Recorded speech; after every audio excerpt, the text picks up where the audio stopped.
Well, we as black people tend to go against our own. So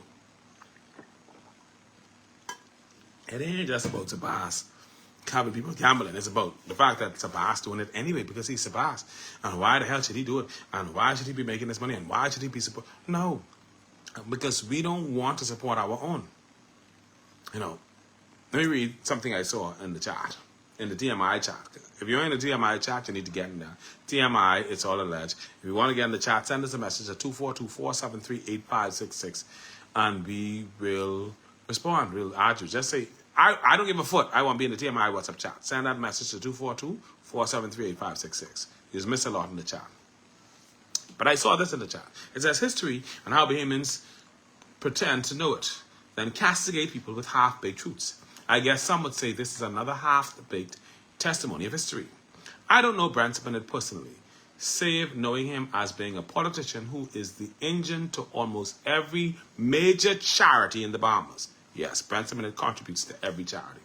In circles where real money is spent, like the AIDS Foundation, Cancer Foundation, the Children's Hospital, the Prison Ministry, low-cost housing, the arts and scholarship, it's Brent Bennett who is the generous benefactor.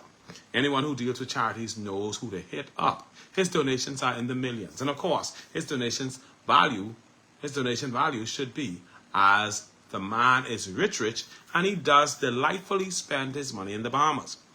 If you ask Joe Blow where did Simonette get his money from, they are quick to say from rum smuggling.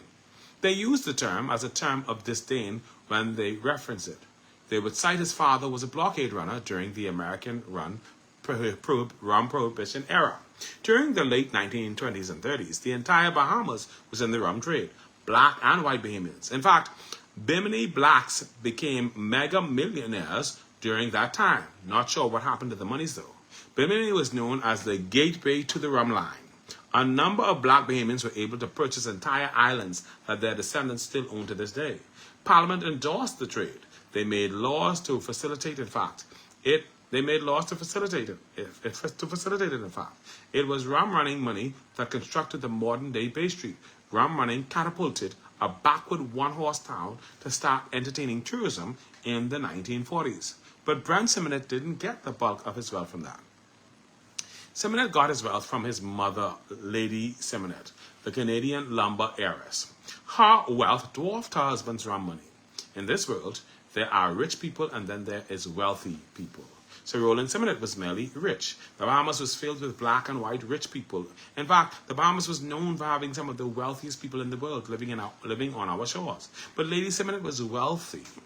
When she transitioned, if I'm not mistaken, she left her son Brent $50 million. That's after Canadian taxes.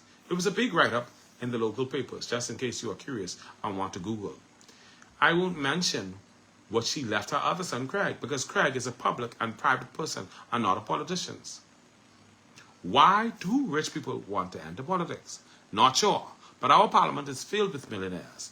Rich people like to be in politics. In fact, working class people like to be in proximity to millionaire politicians. And in our political system, many working class politicians end up being rich off $25,000 a year, and some millionaires end up rich by being in those sacred halls. Some say Simonette entered politics due to legacy. His father was a politician. His brother Robert was a politician. Thus he tried his hand.